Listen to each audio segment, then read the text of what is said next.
Мир вам, братья и сестры, конечно, если мы помним, что мир – это не отсутствие войны, а отсутствие Москвы. И сегодня мы с нашим другом и братом Джамбулатом попытаемся найти аналогии между Первой Чеченской войной и тем, что сейчас происходит в Украине. А эти аналогии очень поучительные. Нам нужно все это учитывать в наших действиях. Джамбулат, если уже мы говорим об аналогиях, то можем сказать, что революция достоинства в Чечне произошла в 1991 году. То есть сразу после развала Советского Союза чеченцы решили, что почему бы нам не быть свободными, все сразу вооружились, и дальше вот это был уже вооруженный народ с 1991 года. Да, согласен. Но послужило этому то, что чеченцы были и другие народы Советского Союза, которые подверглись сталинской депортации. Но у чеченцев эта депортация наложилась на очень длительный период Кавказской войны, многочисленные восстания царского периода и начала советского периода. И вот я не знаю, в силу того ли, или может быть еще каких-то других причин, в Чечне все-таки это была единственная автономная республика в составе СССР, которая решила твердо и неотвратимо следовать курсу полной политической независимости. И народ, мотивационным поводом для этого было именно вот это негодование и вооруженный народ, который готов был отстоять свою независимость, который не желал более иметь ничего общего с Россией, и выражался это в чеченской формуле, что говорят, дика, вот, мы не хотим от вас ни хорошего, ни доброго, ни плохого, то есть ничего от вас нам не надо, то есть мы хотим быть полностью самостоятельной, независимой нацией. Еще раз давайте обратим внимание, что при первой же возможности чеченский народ вооружился, стал вооруженным народом. Все склады военных частей, которые там были советские, были разобраны людьми, и дальше люди уже не собирались, никто из них, отдавать оружие. Мы воюем с Москвой с 2014 года, и до сих пор мы не вооруженный народ. То есть сейчас полномасштабное вторжение идет уже около 3 месяцев, мы до сих пор не вооруженный народ. И, может быть, в связи с этим много наших проблем. Потом был период, тоже очень похожий на украинский, когда Москва начала подкармливать так называемую оппозицию в Чечне. Да. Вот это очень удивительный повод сравнения именно чеченской истории с украинской историей. Да, вот насчет, я еще как бы вернусь к нашей предыдущей теме вооруженности народа. Чеченцы вообще в советское время, когда это сильно порицалось, даже за охотничье оружие как бы можно было, если не иметь документов, как-то сильно пострадать. И плюс еще учитывая, что чеченцы были народом всегда таким под особым прицелом властей, народ, в принципе, он был вооружен. Всегда где-то у них в тайниках хранились там какие-то перданки, какие-то обрезы, какие-то наганы старые, починенные мастерами. Это действительно сыграло свою роль. И при уходе в 1992 году, когда покидали советские старые войска, покидали Чечню, наше руководство во главе с президентом Джагаром Дудаем, оно воспрепятствовало тому, чтобы было вывезено все оружие. Но они с нами немножко схитрили, они оставили как бы такие макеты, казалось, оставили в Шевинском танковом полку, оставили договоренное энное количество единиц бронетанкового войска, но они оказались все снятыми оборудованием, аккумуляторами. И когда заново мы из них комплектовали действующую технику, получилось всего там несколько единиц. Но это такое крупное вооружение. А так склады стрелкового оружия, они просто блокировались чеченским народом, не войсками, не милицией, а именно народом. И просто вот оттуда все оружие развозилось по семьям, ну и боеприпасы к ним, разумеется.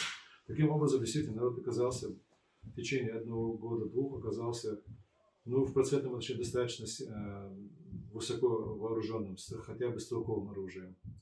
И то, что оппозицию начали вооружать, дело было в том, что у нас старая партийная номенклатура, она не мыслила самостоятельность Чечни, в отличие от САМОНа. То есть это были какие-то отщепенцы, которые привыкли к федеральной, тогда не федеральной, вот к центральной кормушке московской. Для них вся экономика заключалась в том, чтобы получать какие-то средства с центра и распиливать их. То есть для них вся экономика заключалась в этом. Ну и очковтирательство, которое было в советское время. И когда народ вот по той формуле, которую я заявил, мы не хотим от России ни добра, ни зла, ничего абсолютно, то есть они в эту формулу не вписывались. Это были маргиналы, отдельная прослойка людей.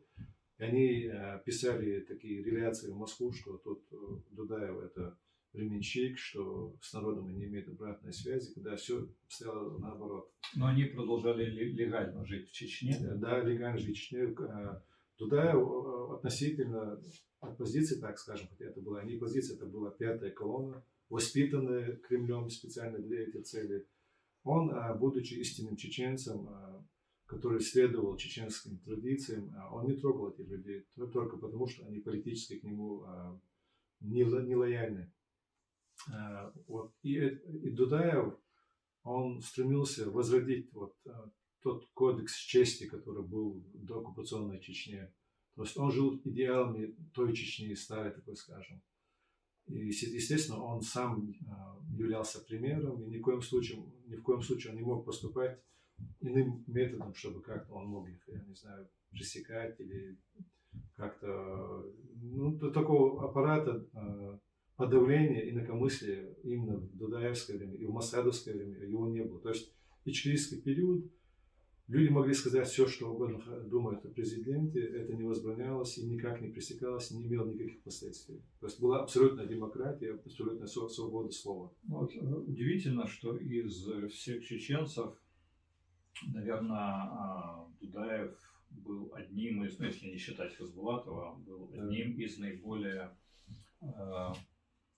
статусных в Советском Союзе. Генерал, да, с большими заслугами, но когда пришло время, он однозначно сразу, без всяких колебаний, выбрал сторону национального достоинства и независимости, хотя вполне мог бы, скажем, пригреться при новой власти российской. Да. То же самое Аслан Маскадов, полковник. Полковник, да, артиллерийского артиллерии, полковник артиллерии. Полковник артиллерии, то есть вполне мог бы продолжить карьеру, и, видимо, эта карьера была бы дальше блестящей, а в связи с политической ситуацией, скажем, его бы могли бы назначить там каким-то любимцем Москвы, давать большие деньги и так далее. И этот человек однозначно сразу, без колебаний, выбрал сторону народу и откинул, и тоже сказал, что от Москвы ни хорошего, ни плохого, ничего. Вот у нас как-то не получалось. У нас те, кто были обласканы и имели карьеру нормальную в Москве, преимущественно сохранили промосковскую линию, включая Кравчука, там, включая всех этих президентов.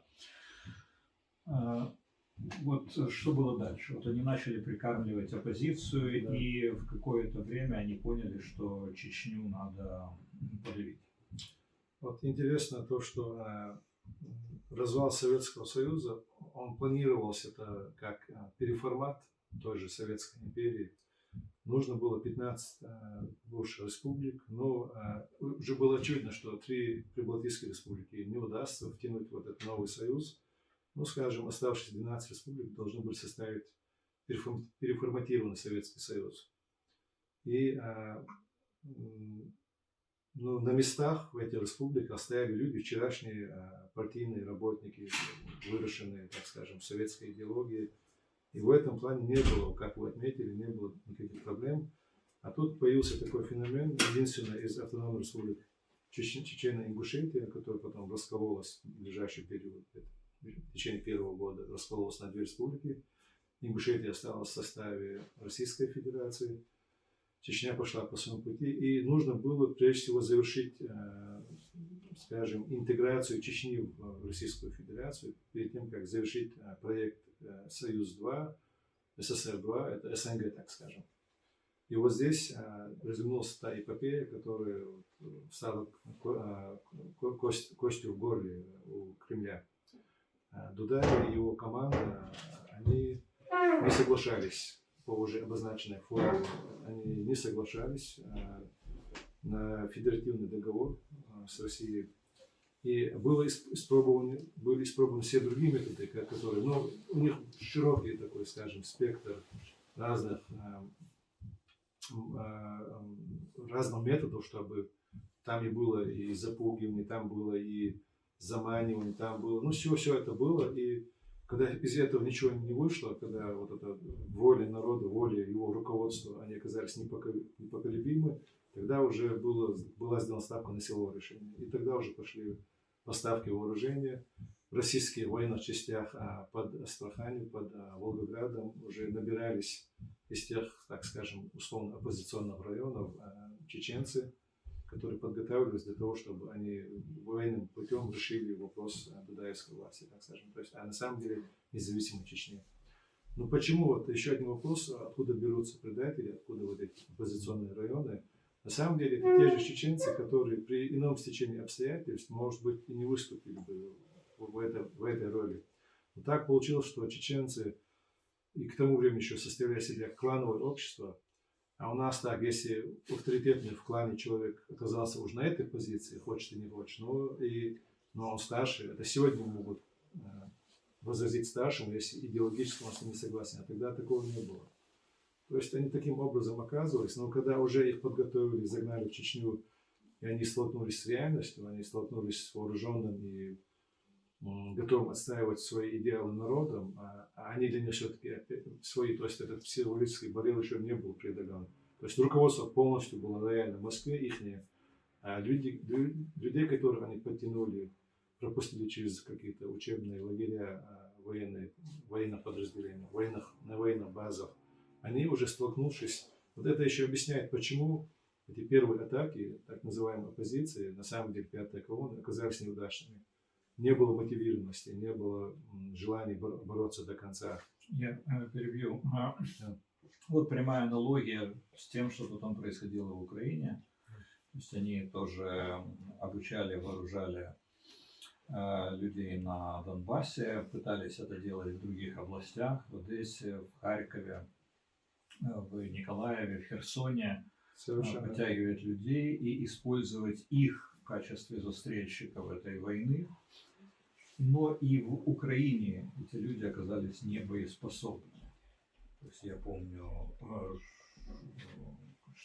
штурм Мариуполя, когда Мариуполь был возвращен в Украине, эти люди были абсолютно не боеспособны, и если бы не прямое участие тогда российских войск, то Донбасс сразу был бы отвоеван. Дмитрий, вот еще аналогия по тому, как российская сторона решила включить уже официально свои войска. У нас был тоже такой, в меньшем масштабе такой аналог был, когда чеченская так называемая оппозиция, она проиграла все бои. Они были в сентябре 1994 года по Терскому хребту, несколько боев было. Был очень кровопролитный бой в районе бывшей ракетной части базы между селениями Гихи и Урс-Мартан. Был бой с Слобожановской бандой в городе Аргун. Когда все эти бои были проиграны, российская ставка, то есть российское руководство сделало ставку. Они поняли, что вот эти прикормленные оппозиционеры и ребята, которые они вытащили из каких-то чеченских северных районов селений, что они не способны. То есть, когда было ясно, что боевые качества, они не способны решить поставленные задачи, задним числом сделали какие-то, я не знаю, приказы военных частей, что они находятся в увольнении. Это были российские военнослужащие, действующие в военных частях. Их посадили в танки, как бы танки являлись оппозиционными, так условно. На самом деле были российские поставки, российские танки, и в них сидели именно российские военнослужащие. То есть, получается, там 26 ноября уже вот после провала двухмесячных боев в сентябре, в октябре против правительственных войск, они подключили именно российские войска. Ну и как же у вас на Донбассе, они же не считались официально российскими войсками, они же шли как войска ДНР, ЛНР, подобно, а на самом деле там сидели и военнослужащие российские, и техника была российская. Подобным образом, кажется, 2-3 колонны, огромное количество танков, я сейчас не могу назвать цифры, уже прошло 27 лет, они ворвались в Грозный. Вот это был первый такой очень масштабный крупный бой, который, кстати, он дал понимание простому народу. Дудаев и так ясно все осознавал, будучи генералом стратегической авиации. Он не стремился к тому, чтобы народ воспрял, чтобы народ не боялся. он говорил, что такое танк. Вот так, иронизировал. Это была специальная психологическая подготовка. Его какая-то маленькая муха может, честно говоря, но муха это как бы гранатомет, может его сжечь, разбить вдребезги. Вот такая психологическая подготовка перед уже неминуемой войной и фактическое применение, то есть его слово, то, что они видели воочию, как танки, они горят, как спички. Он говорит, как спичечные коробки горят. Вот они так именно и горели, и вот эта дата 26 ноября, вот эта атака неудачная российских уже на самом-то деле войск, дала нам шанс уже выстоять уже при полномасштабном наступлении российских войск в декабре 1994 года, то есть через месяц. То есть это очень важно, потому что я вижу у вас, Дмитрий, что если бы не было, так скажем, Донбасса, если бы у вас не были бы пропущены через Донбасс ребята, которые мотивированы, наверное, вот атака масштабная в начале, то есть в конце февраля этого года, она могла быть плачевной, скажем, для Украины.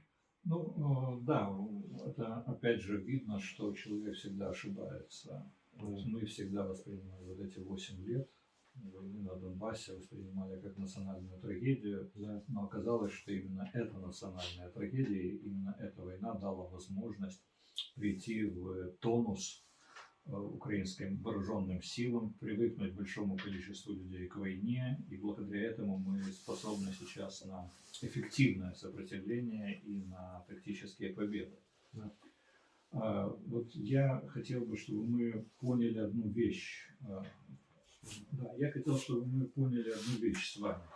Вот Чечня воспринимается многими украинцами как очень горная местность.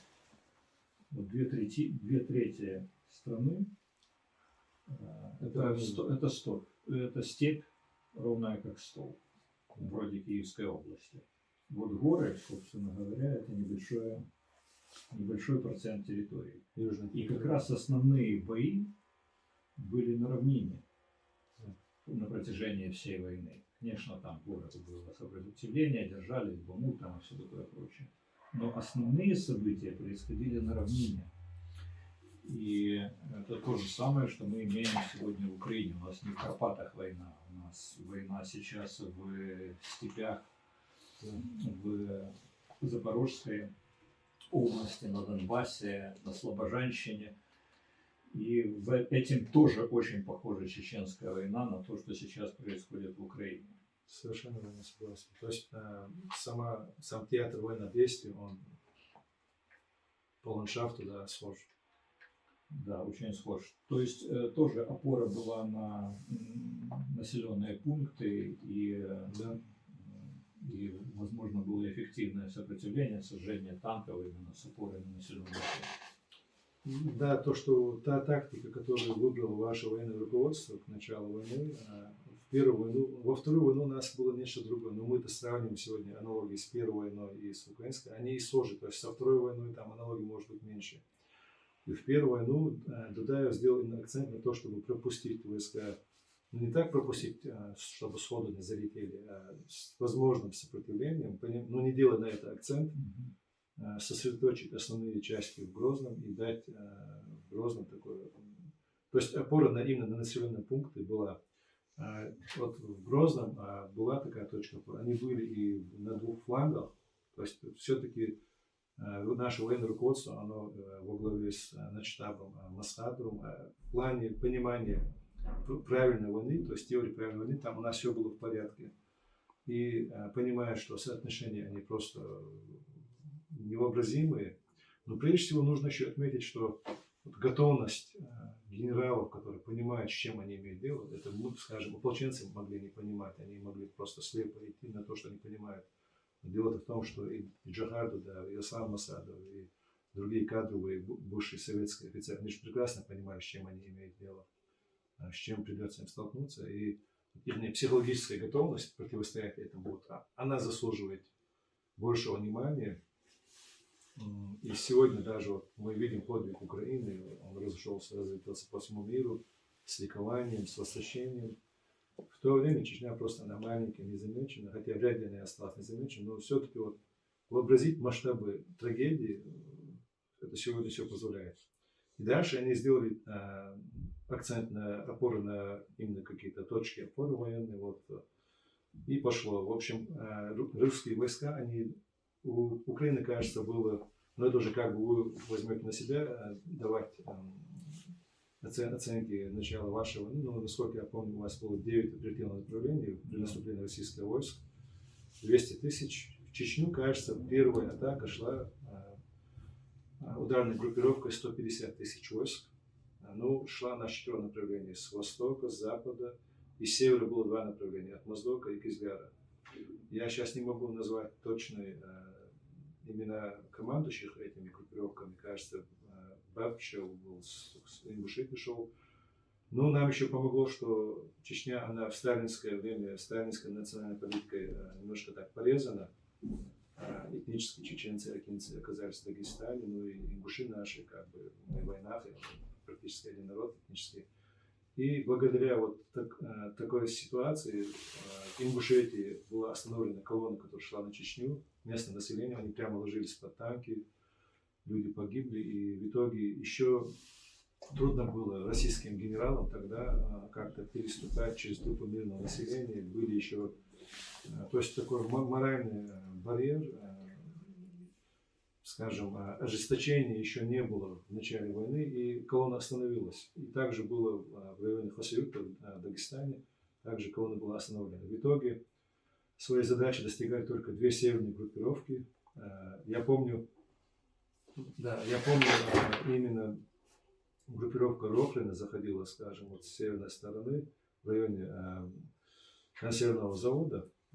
То есть это в Грозный, вот здесь на севере есть консервный завод, и здесь есть такой продолговатый, который, ну так, как отросток от Грозного идет, Ставропольский, длинный такой полосой, и по ней тоже шла колонна. Но на подступах отряд Шамиля Басаева, он где-то, ну, у нас что было из тяжелого? Ничего, он из установки Град дал вот один бой в районе поселка Долинский, вот эта колонна северная. И в районе вот здесь расположен такой Терский хребет, невысокий, там где-то 100-200 метров. Ну, такой легкий хребет, но опять-таки вот какое-то, да, географическое препятствие. Там были расположены орудия Шелинского танкового полка, и они тоже дали как бы бой, один на подступах Грозного. То есть 2 таких значимых боя. Один на хребте, и здесь Долинская. Долинская, вообще там есть такая долина Долинская. 2 таких незначительных боя. Русские пострадали от этого не сильно, войска, но это приостановило их наступление. Но чтобы продвинуться, вот, чтобы вы имели представление, вот территория с востока то есть с востока на запад всего 100 километров Чечня. И получается, если идти с севера, здесь это максимум 50-60 километров идут. Они шли вот это расстояние, 50-60 километров, они шли 20 дней. Они выдвинулись 11 декабря они выдвинулись с Моздока, и только ночь 31 декабря на 1 января они начали штурм Грозного. То есть эти 20 дней очень медленно российские войска продвигались к Грозному, потому что шли какие-то, ну, незначительные такие беспокоящие атаки наших мобильных подразделений. Это все сдерживало их продвижение. Ну, что хочется сказать, что бронетехника была та же самая, что и сейчас. Скажем, артиллерия была точно такая же самая, как и сейчас. Сейчас отличаются, авиация была точно такая же самая, как сейчас. Сейчас наполнены российские войска, скажем, разведывательными беспилотниками, ударными беспилотниками, установками радиоэлектронной борьбы. Ну, там в тех условиях радиоэлектронная борьба, по сути, была не нужна. Да, не было точно. Ну, вот, может быть, и все отличие. Ну, может быть, меньше применялось в Чечне каких-то там стратегических ракет. Не было беспилотников. Ну, да, отличий не больше, потому что те же танки. С другой стороны, чеченцы были очень плохо вооружены. То есть мы можем противоставлять этой старой советской технике, можем противопоставлять старую советскую технику. У нас есть даже новые образцы вооружений, вроде ударных беспилотников.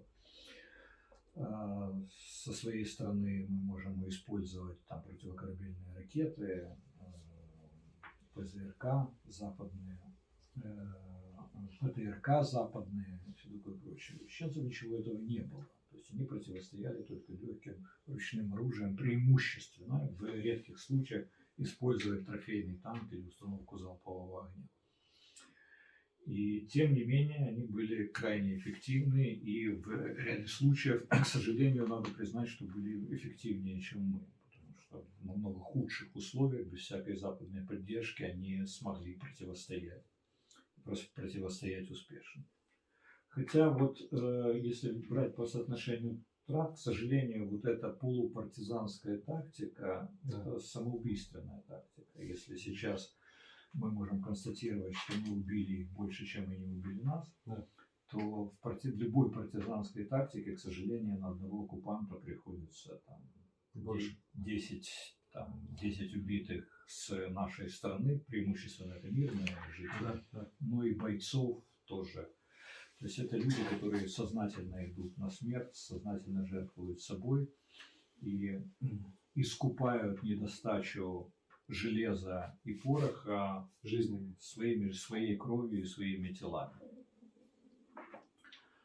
Вот как дальше происходили события. Да, и, в общем, 20 дней, если сравнить, ну, скажем, тоже иракская война. Мы знаем, что через 2 недели, кажется, я могу ошибаться, 3 недели американские войска, они уже были в Багдаде. Но там какие оперативные просторы. Да, их задержали в Басре, да, кажется, на юге британские войска. Там, я вам скажу, что я был как раз в Басре в это время. Да. И должен вам сказать, что гуманизм задерживал американские войска, потому что у американцев была задача, если в первой иракской войне была задача не понести потерь, то во второй иракской войне задача перед армией ставилась не, скажем, не причинить слишком большого ущерба. Вот там 2 недели боев в Басре, 3 разрушенных дома. Да. 3 разрушенных дома за все время. То есть никаких вам ковров, бомбежек? Ничего этого не было, и все запрещалось солдатам стрелять на звук. Представляете, что такое солдату в уличных боях запретить стрелять во все, что движется, и все, что он видит. Да. А тем не менее, это все придерживало. Да. Это была другая война. Да, это была другая война, она была через 9 лет после этой войны, и с учетом, мне кажется, даже вот итогов этой войны, все-таки американцы выстроили новую стратегию. Но это для сравнения, что чтобы 60 километров пройти 20 дней, и там 700 километров, кажется, пройти тоже 2-3 недели достаточно было. И могу сказать, там пустыня, но и здесь степь такая, полная идет степь. То есть они шли по открытой местности. Это такой, мне кажется, важный факт, чтобы отметить. Дальше, в самом Грозном были также устроены опорные точки в нескольких районах Грозного вокруг. Но не было, у нас были гранатометные выстрелы, так сказать, сами они гранаты, но к ним не было запалов. И Ингушетия, так скажем, помогла, чтобы их поставить. И это случилось на такой самый последний крайний момент. То есть мы опять-таки даже в таких элементарных вещах висели на волоске. Но они вот прямо буквально перед штурмом были доставлены, были розданы по подразделениям. А теперь вот возвращаясь к подразделениям, кто оборонял. То есть наступала 150-тысячная группировка. Если, скажем, 2 оперативных направления были остановлены на подступах уже к границам, 2 другие наступали, это где-то, можно сказать, оценочно где-то от 50 до 70 тысяч войск, которые штурмовали Грозное. Противостояло им у нас несколько таких, можно сказать, регулярных подразделений, которые также можно только условно назвать регулярными, потому что это подразделения, которые прошли опыт Абхазии, это Басаевский РДБ, это Дашаевский ОРБ, это Гилаевский спецназ, это президентская гвардия, ну и другие подразделения, ну, Шеминского танковый полк, условно полк. На самом деле численность этих подразделений, это только мы, когда мы говорим полк, батальон, мы там меряем с советскими стандартными цифрами, но ничего подобного не было. Батальон мог быть и 80 человек, то есть полк мог быть 200-300 человек. Ну вот, То есть, вот тех людей, которые прошли, да. имели опыт войны в Абхазии, это сколько Да. приблизительно? Ну, боеспособных вот, абхазцев, так скажем, было где-то человек 300, хотя прошли через Абхазию чуть больше людей. Ну, вы понимаете, да, пройти это одно, а остаться боевой единицей, стать бойцом это другое. Ну, максимум 300 человек, то есть те, кто имеет боевого опыта. Остальные все просто люди, мотивированные защитой Родины. И среди ополченцев, а также был исламский батальон, как я могу не упомянуть, он не имел опыта Абхазской войны, но это тоже были очень мотивированные ребята, идейные ребята, и они себя очень хорошо показали в районе железнодорожного вокзала, где шли очень ожесточенные бои, и в центре, в районе Дома пионеров. То есть на них тоже очень сильная вот эта нагрузка легла во время штурма. То есть это два района, которые расположены вокруг президентского дворца, чтобы вы имели представление. Также отличились, естественно, РДБ. ОРБ это был вот здесь, к северо-востоку от Грозного, есть основная военная база российских войск по все времена, это Ханкала, это аэропорт Ханкала, но там и военная часть. И они сразу как-то прошли с севера туда, стали... еще интересный факт, что даже до объявления масштабной войны вся так называемая чеченская авиация, но это были такие учебные чешские самолеты, которые не могли нести большую бомбовую нагрузку, не ракетную нагрузку, но там максимум скорострельное артиллерийское орудие, пулеметы. По крайней мере, они могли как-то с воздуха тревожить наступающие войска. Они все были разбиты прямо на взлетных полосах. У нас было два военных аэродрома, это Ханкала уже упомянуто, и Калиновская была вот за Тереком на севере. Оба аэродрома были разбиты, все самолеты и гражданские, и военные у нас как бы... Вот, кстати говоря, хочу обратить внимание тех, кто нас смотрит, что украинская авиация не была уничтожена. Да. В значительной мере благодаря правильным инстинктам командования сухопутных сил.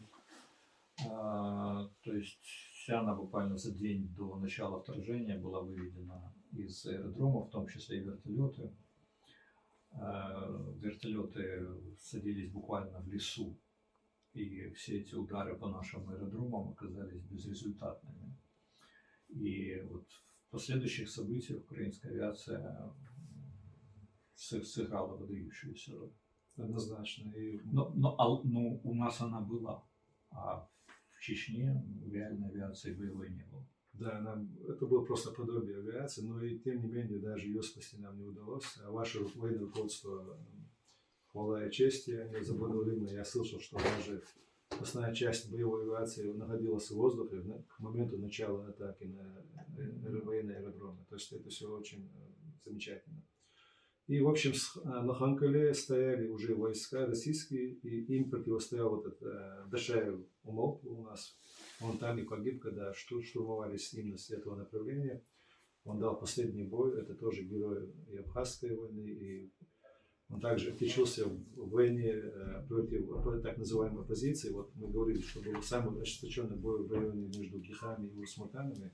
То есть там вот основные потери понесли именно его подразделение ОРДБ. Он был такой, без страха и упрека, как говорят, это про Молота Дашаева. В этом бою он пал, стал шахидом, иншаллах. И тем не менее он сдержал наступление с этой стороны, и русские войска не смогли здесь зайти. А в северном районе у нас то подразделение, которое стояло на Терском хребте, артиллерийские орудия. Вот наши артиллеристы, тоже отдельная тема. Если, скажем, Украина сегодня уже известна своей артиллерийской школой, подготовленностью артиллеристов, у нас ничего подобного не было. Буквально перед самой войной, они, может быть, прошли какой-то краткий курс подготовки, и опять-таки все это восполнялось личной храбростью. Они стояли в открытом артиллерийском бою против огромных колонн, шли там сотнями единиц. Это все готовые стволы направлены, это несколько наших артиллерийских орудий. Это с воздуха работают штурмовики и вертолеты. Это опять-таки работают, разворачиваясь, артиллерийские орудия российские. Против них батарея из 4-5 стволов вела такой очень неравный бой. Поэтому я просто также даю дань почтения нашим артиллеристам. Они сумели сохранить себя как боевую единицу отступили в Грозный, и в Грозном, в северном районе, у нас есть микрорайон, в микрорайоне также дали бой бронетанковым колоннам российской войск, где также они были остановлены. Вот сколько в этих боях под Грозным было уничтожено бронетехники? Ну, на подступах мне пока трудно судить, я так обозреваю уже, я сам был участник именно вот этих всех событий. Кстати, у меня первый, так можно сказать, такой бой был во время штурма 31 на 1. Но перед этим я как бы вел вспомогательные действия именно вот этим нашим артиллеристам на Терском хребте. По моим таким оценочным, это было где-то с десяток единиц, но это было важно. У нас тоже были потери орудий, но больше потери самих артиллеристов. Опять-таки отступились, сохранили. Важно было то, что при таком неравном бою сама боевая единица была сохранена. А в самом Грозном, вот первый штурм, это ночь с 31 декабря на 1 января, озвучивалась уже неоднократно такая цифра, как 300 единиц бронетехники. Но это не все танки, там большее количество БМП и БТРов, ну и танков достаточно много. То есть, если считать, что это всего одна ночь, ну сутки, так скажем, до конца 1 числа, 1 января 1995 года, был сбит самолет, между прочим, был сбит самолет. В первые же дни еще, кажется, до того, как дошли до Грозного, там подбито где-то 2 вертолета и 300 единиц бронетехники. Вот я хочу обратить внимание, что, смотрите, мы уничтожили за почти 3 месяца войны, скажем, где-то около 3000 единиц бронетехники. Но это с использованием ударных беспилотников, с использованием нашей авиации, с широким использованием артиллерии, нашей бронетехники и так далее.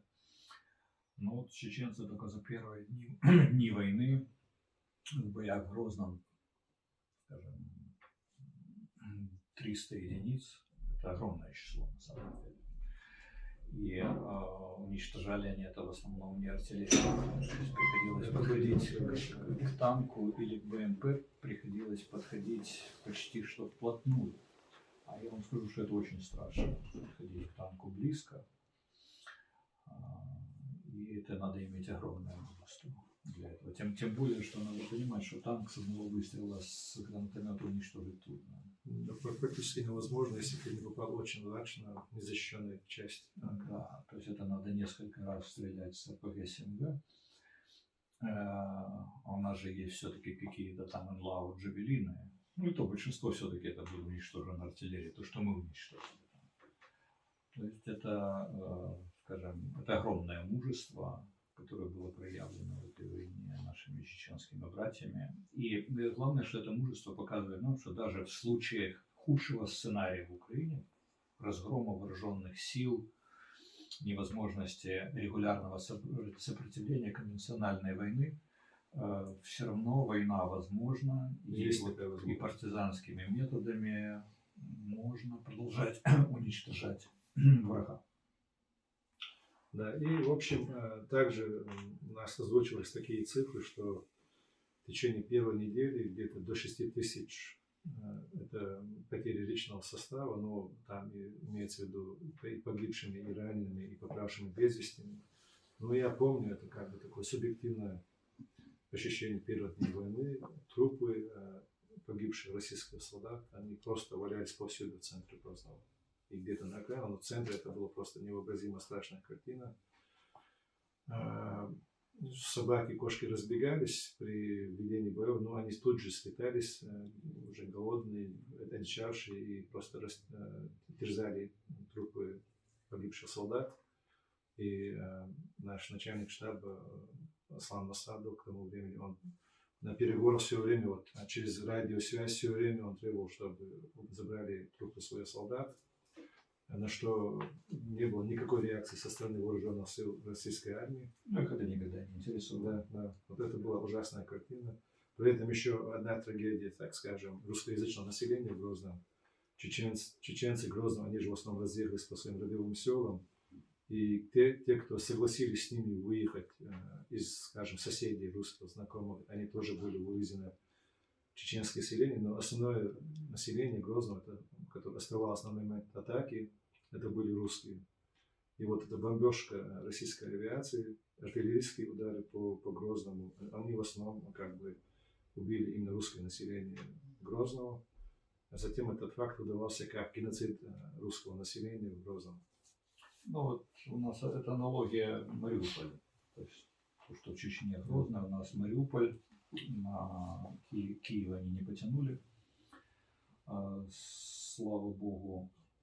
И в Мариуполе тоже большинство убитых гражданских, разрушенных домов – это население лояльное к России. Да. То есть первым делом они убили самую лояльную часть населения, которая была в Украине, убили и прямо своими ракетами, и потом через насильственную мобилизацию на Донбассе они кидали необученных и неплохо вооруженных людей на украинские позиции.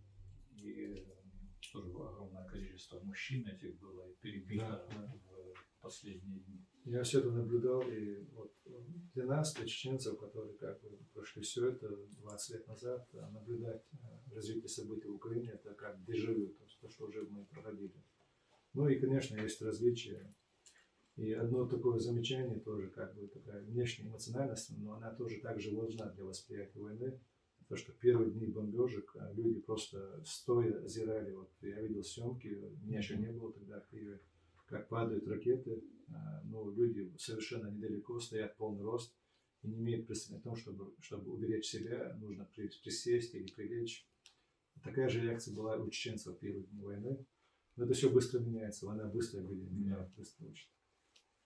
Это действительно. Но вот они, в конце концов, все-таки они сумели взять Грозный, предварительно его разрушив почти полностью. Да. Еще было важно отметить один момент, что вот стереотипы русской военщины, русского военного руководства, для них почему-то было принципиально важно взять президентский дворец в Грозном, то есть центр. Здесь такого не последовало, это, конечно, не аналогия, но отметить этот факт тоже мне хотелось бы. И они считали, что если пойдет президентский дворец, то там Дудай может выйти с поднятым белым флагом, Чечня сдастся, и они будут победные делегации посылать в Кремль. Ничего подобного не произошло.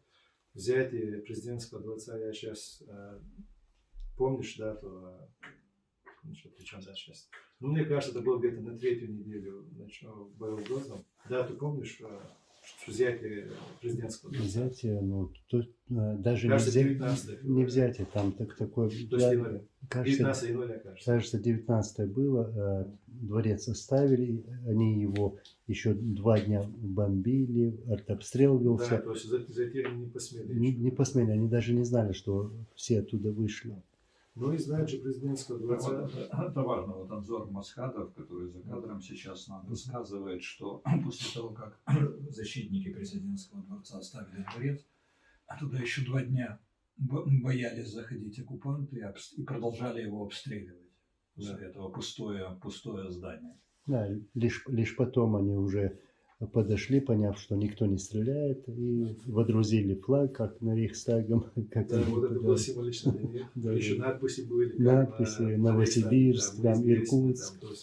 Ну, еще интересный момент, раз мы начали говорить о нашем президентском дворце, его обстреливали и танки, и артиллерийские орудия, и ракеты со штурмовиков. Ну, все это было. Он был покоцан хорошенько, но держался. И танки же бегали прямо вокруг дворца уже недели. С первого дня штурма Грозного они уже подошли к президентскому дворцу. Но уже вот до 19-го, считай, 20 дней, они не могли его взять. Вот до того ожесточенные были бои в центре Грозного, чтобы наши зрители имели об этом представление. То есть, представьте себе, первый же день оказались в центре, но уже еще через 19 дней он еще не взят, идут бои.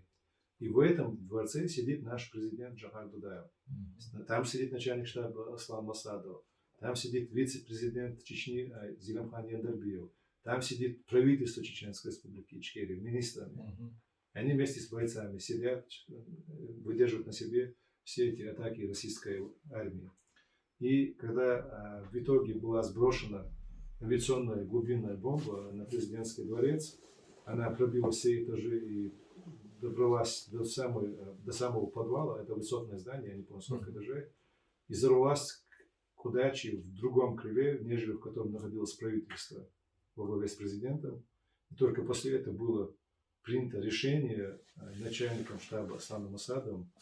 Он прямо настоятельно сказал: нет, потерять президента мы не можем, вы должны покинуть президентский дворец. И вот только после Ну, этого... вот я помню, что очень трудная функция быть символом сопротивления, Да. на самом деле.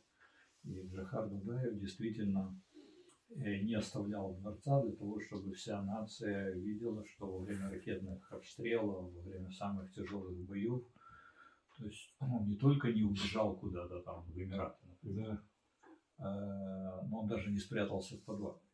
Часто так было. Да, конечно. То есть его буквально силой пришлось уводить когда уже практически Грозный был взят. Но здесь мы можем провести аналогию, что и Зеленский, Владимир Зеленский показал себя достойным лидером нации, что он сохранил стойкость, и это тоже придало украинскому народу стойкости вот в этой войне.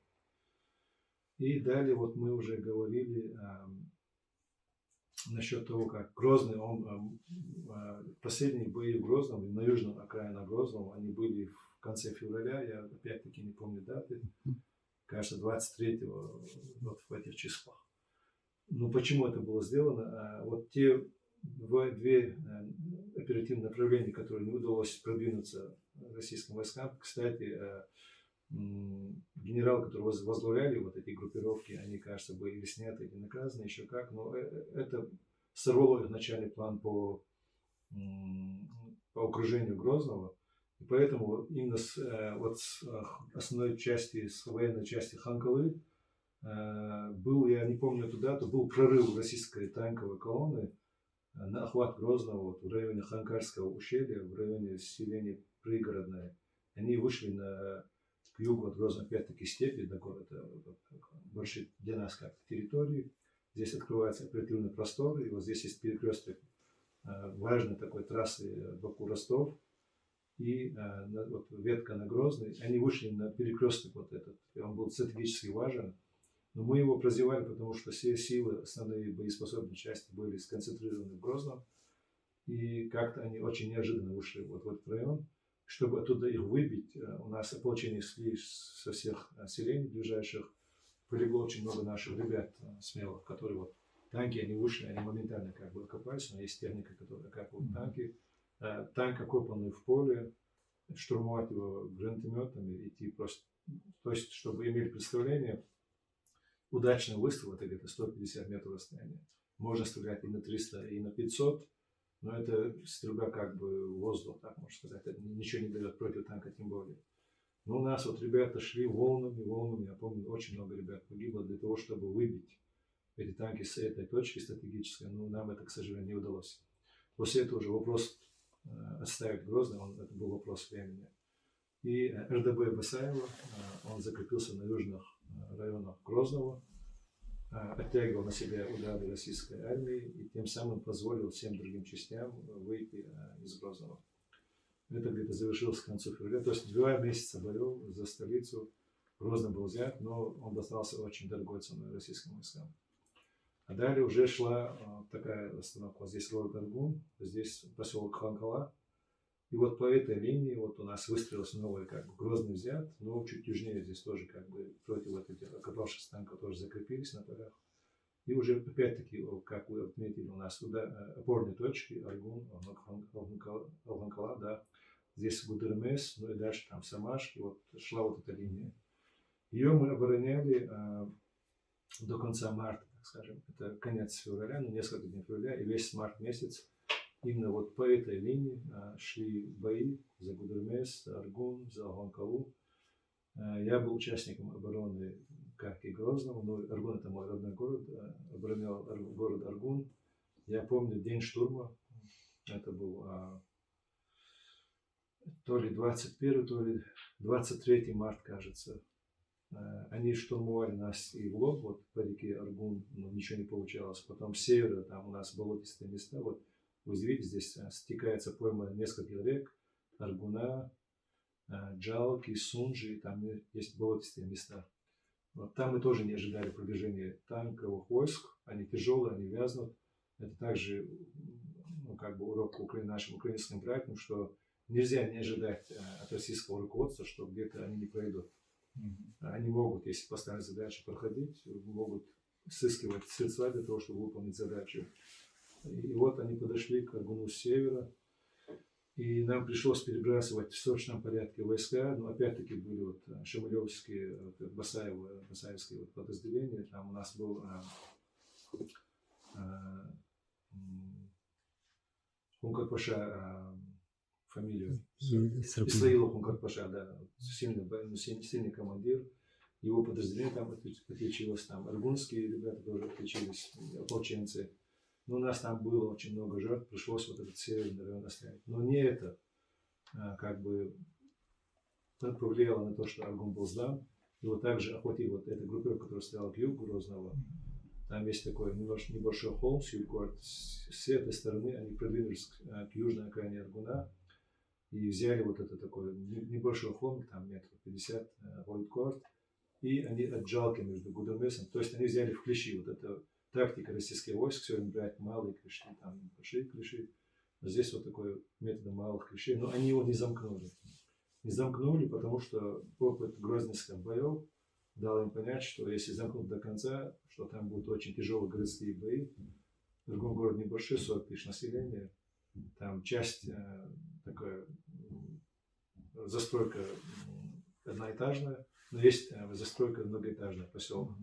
И тем не менее, они, чтобы не вести городские бои, оставят коридор. И для нас тоже не имело уже смысла после месячного боев держать его. В общем, мы вышли уже в сторону Цицанюрта и дальше передвинулись на Шали. Также пала Алхан-Калас с другой стороны. И, в общем, эта линия обороны, она разваливалась. И наше руководство тогда оно вело так оборону, что оно не позволяло российской армии проводить какие-то вот языки, чтобы затем из этих плацдармов ввести окружение наших войск. Было принято решение отступить на следующий рубеж, чтобы то есть выравнивая фронт, уже пошла как бы линия обороны чуть южнее, там в районе от Курчалой, Шали, Урсмата, вот пошла уже вторая линия обороны. И это уже было к концу марта, к началу апреля. В общем, эта линия, она оказалась неподготовлена, более слабой, чем северная линия. И она пала где-то в течение недели. И уже следующая третья линия обороны, она уже шла по предгорью. Но предгорье это уже как бы сама местность способствовала тому, что мы там могли держаться до конца июня, до начала июля. Посчитайте с начала апреля, апрель, май, июнь. Ну, почти 3-4 месяца в предгорную зону. Опять-таки, это не годы, это именно равнинная часть, но за нами как бы стояли годы. Вот там мы укрепились основательно. И вот в этот третий этап, скажем так, войны, он отличался тем, что есть какая-то аналогия с вашей войной. Они, поняв, что они не могут штурмовать населенные пункты, не могут даже штурмовать какие-то укрепленные позиции даже в открытой местности, вот уже с этого момента пошел акцент на артиллерийские удары, на бомбовые удары.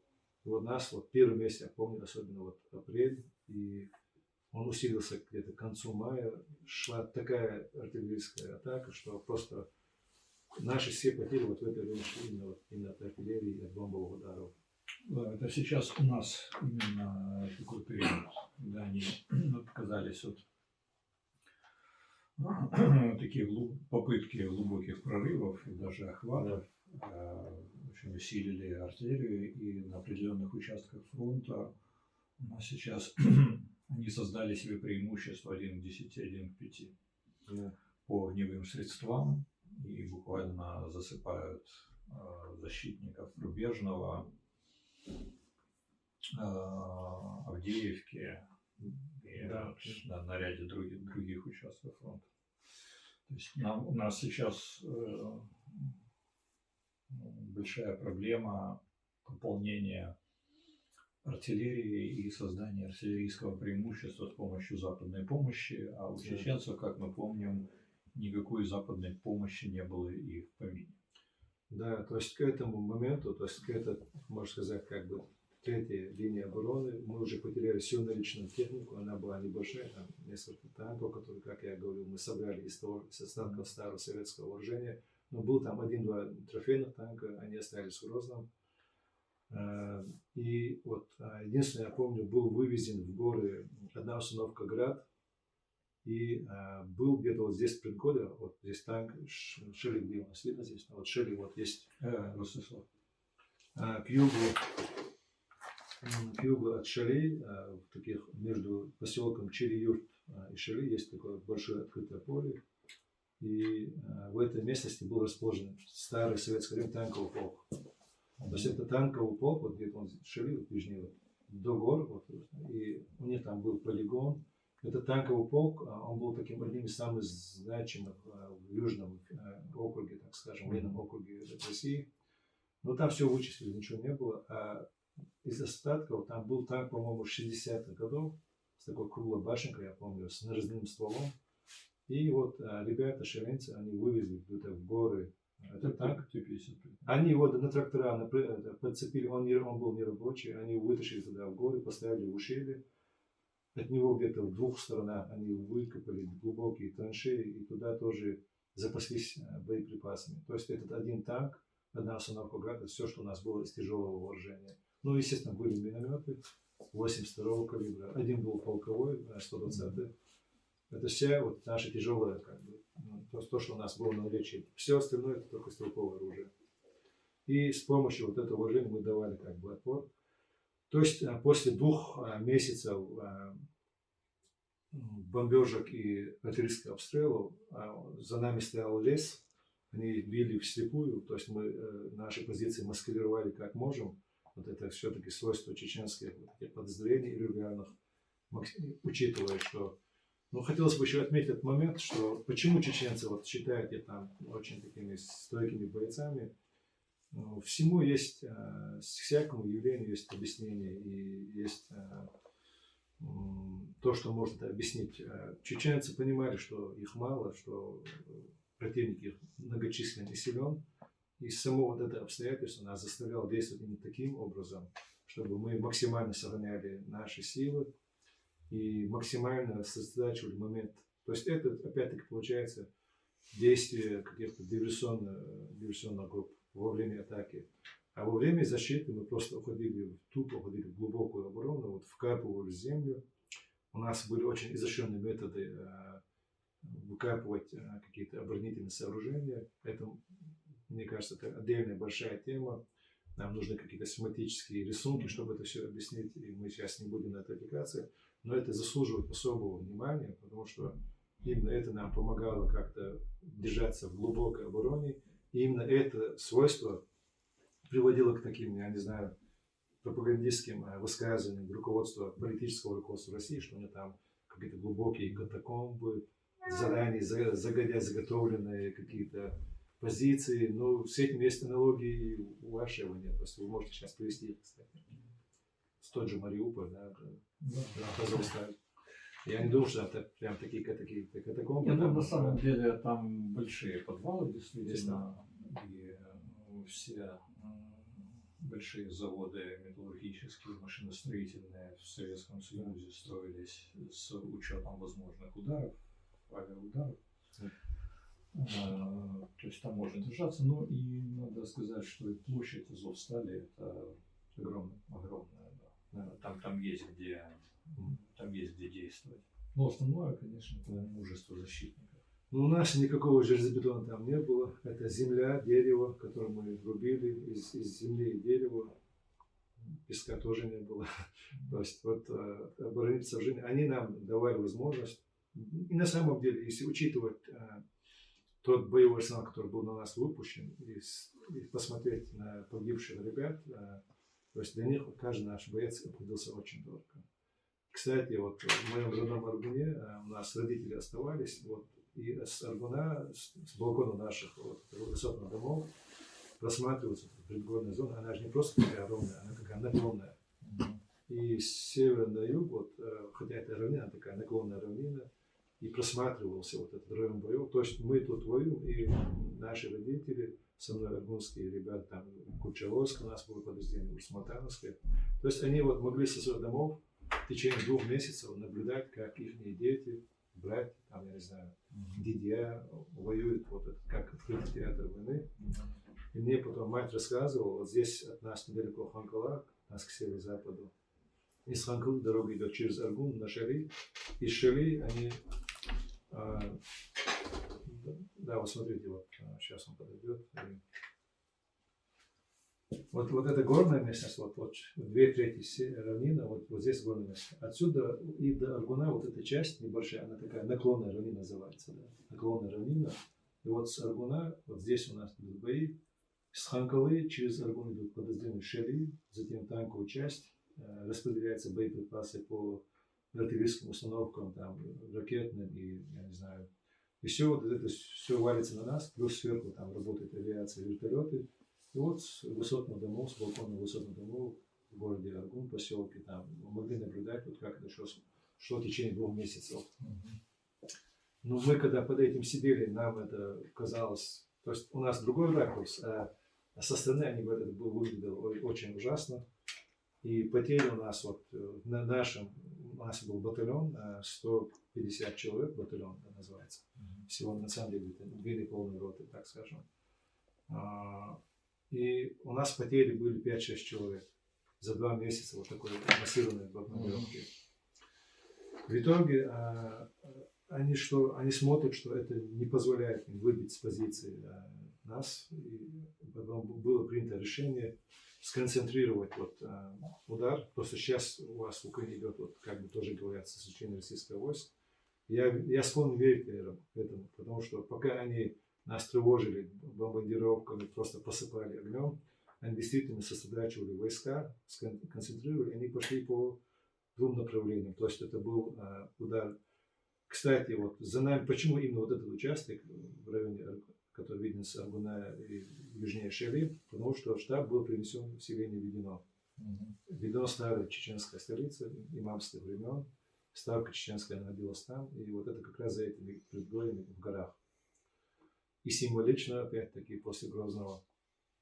И чтобы взять именно Ведено, они стянули все войска, которые были вот так рассредоточены по всей этой предгорной зоне, сделали 2 ударных кулака в районе восточного направления, чтобы обойти с востока, и в районе Аргунского ущелья, это там есть поселок Черью, цемзавод там стоял.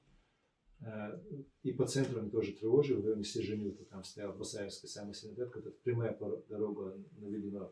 То есть по прямой они не могли взять, там стояли лучшие наши подразделения. Они опять-таки пошли путем вот, охвата клещей через восток и запад. Но восточно не смогли продвинуться. Там все-таки очень сложный месяц. Это старый исторический район Ичкерия, как называется, имя которого всю Чечню потом назвали. Там очень вязкая такая земля, танки просто прям вязнут в это. И гористая местность, и земля вязкая, это не такие каменистые горы. А вот западная она продвинулась, в горах уже есть такая долина, и они вышли на эти равнины, то есть в долине, они вышли на горную долину, и уже они пошли таким маршем на Ведено. Мы в это время еще оставались здесь в предгорье, нас уже обошли, но уже после того, как они подошли к Ведено, здесь у них была маленькая одна задержка, 2 даже задержки. Первая, их сдерживал Хуты Гавлячев, будущий наш руководитель Национальной службы безопасности, когда он руководил тоже подразделением. Им дали бой, но это уже не могло оценить эту лавину, там просто его отряды это никак не могут оценить лавину из нескольких сот, колонны из нескольких сот бронетехник. Следующий бой дали им, там речушка Ажах называется, как бы черная речушка на переводе. Там им дали еще такой маленький бой. И вот они, и даже в этой ситуации они не посмели, вот, они в принципе прорвались, не пойти на Ведено не посмели. Там за Ведено есть высокий хребет, там как он называется, этот хребет, ну и неважно, он прямо за Ведено. И они пошли вот здесь, вот, после последнего боя в Ажах, они начали подниматься на этот хребет. Но поднять бронетехнику на этот хребет тоже задача нелегкая. Это я все к чему, что врага тоже нужно уважать. Вот как они проходили северные Аргуна через болото, также они вот таким невероятным образом подняли бронетехнику на этот очень крутой хребет, склон. Поднялись, и когда танки стали уже южнее, видно, на хребте, направили стволы, и падение, видно, тоже было уже как бы очевидно. То есть, конечно, мы это были очень самонадеянны, что вот мы... Вот это к этому моменту, это уже конец июня, начало июля, это перед тем, как Шамиль рванул в Буденновск. Прошло сколько уже, посчитайте, это декабрь, январь, февраль, март, апрель, май, июнь, ну, 7 месяцев. Это расстояние, начиная вот от этих границ, где они выдвинулись, и до сюда, ну, максимум 100 километров. Вот участок 100 километров, посчитайте, вот, они шли 7 месяцев, были сражения, на самом деле сражения почти 2 месяца за Грозный, за Аргун это месяц сражения, предгорная зона 2-3 месяца это сражения, они разворачивались, там шли отдельные бои, все это было очень-очень трагично, ожесточенно. И вот в течение 7 месяцев таких ожесточенных сражений боев, они, можно сказать, вот сели вот и часть горной вот до сюда, но еще и, если учитывать горную часть, взято было введено шатой, значимый, Нажир не был взят, скажем, этот районный центр, это Ичкерия. Ростислав, выкинь ты телефон свой. Да, повторить, наверное, да? Да. Вот после 7 месяцев боев, вот, скажем, вот 1/3 это горная часть. И после прорыва вот этого на столицу, как бы, горной части введено, опять-таки была снята не вся горная часть, а вот только вот ее половина, так сказать. Здесь идут такие землянистые, такие предгорные, да, почва, а дальше уже каменистые горы. Вот взято введено, взят Шатой, не взят Нажаюрт, районный центр, район называется Ичкерия. А вся горная основная часть, она оставалась за чеченцев. То есть она в первую войну так и не была вообще взята. И только во вторую войну был десантировались российские войска к южным перевалам и начали еще с юга как бы продвигаться. Но это была уже история Второй войны. В Первую войну они не посмели бросить десант и остановились вот на этой линии. Дальше они до конца войны так и не продвинулись. Ну, и вот этот этап завершился как бы. Этап позиционной войны на этом завершился к июлю месяцу. Но уже следующий этап, я не знаю, вот это уже в ряду у нас политологии с Украиной. Это уже рейд Басаева в Буденновск, это переговоры, начало партизанской войны. Но что интересно, что нужно отметить, партизанская война, она не шла просто как партизанская, это был какой-то симбиоз. То есть вот это подразделение, которое сохранились вот этой южной части горной, они взяли обратно, видимо, они взяли обратно Шатовы. Была еще одна попытка русских войск, когда штаб, наш генеральный штаб придвинулся в Нажут, не взятый в горах, это значимый пункт. В 1996 году в начале также была массированная атака российских войск на Нажут. Его все-таки взяли в следующем. Но штаб оттуда ушел, и это не дало никаких ни политических, ни военных результатов. Но у нас обратно пошли атаки на равнину. Был взят вот этот Воючу, где шли сильные бои. Были взяты в Гудеремесском районе севернее Ойсла, другие. Опять был рейд на Кизлярскую вертолетную базу. При отступлении бои в районе Первомайска. То есть я хочу сказать, что даже второй год, который называется годом партизанской войны, его только условно можно назвать партизанской войной, потому что если учитывать рейды, глубокие рейды в тылы уже за пределом республики, позиционные бои в районе Новогрозненской, поселка Новогрозненской, в районе Бачаюрта, там у нас был тоже сильный позиционный бой, в районе Воючу, в самом селении Гихи шли позиционные бои. То есть все это как бы сочеталось с партизанщиной вместе. Ну, как мы помним, Первая Чеченская война окончилась блестящей победой чеченского народа.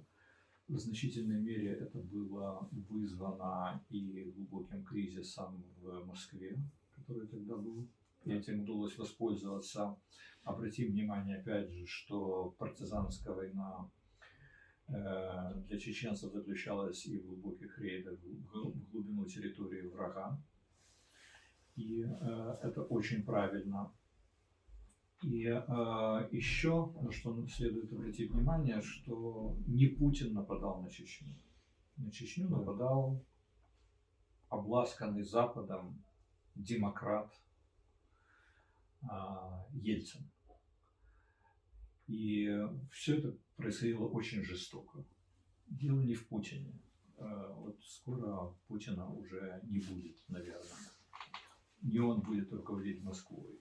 Но кто бы там ни был вместо него, опасность будет сохраняться для Украины, для всех людей, вот, для Чечни, если удастся на этих всех событиях и на следующем кризисе в Москве опять выбрать независимость до тех пор, пока эта раковая опухоль существует.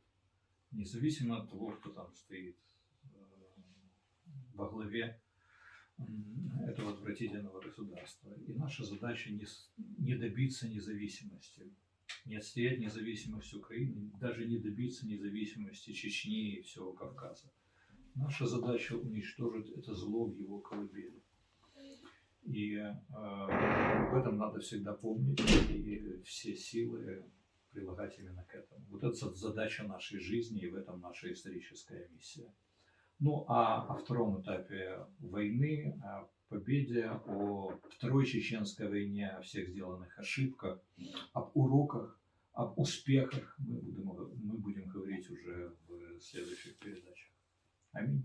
Аминь. Спасибо. Я тоже считаю, что реваншистское настроение только усилится с победой Украины, и согласен с вашими выводами.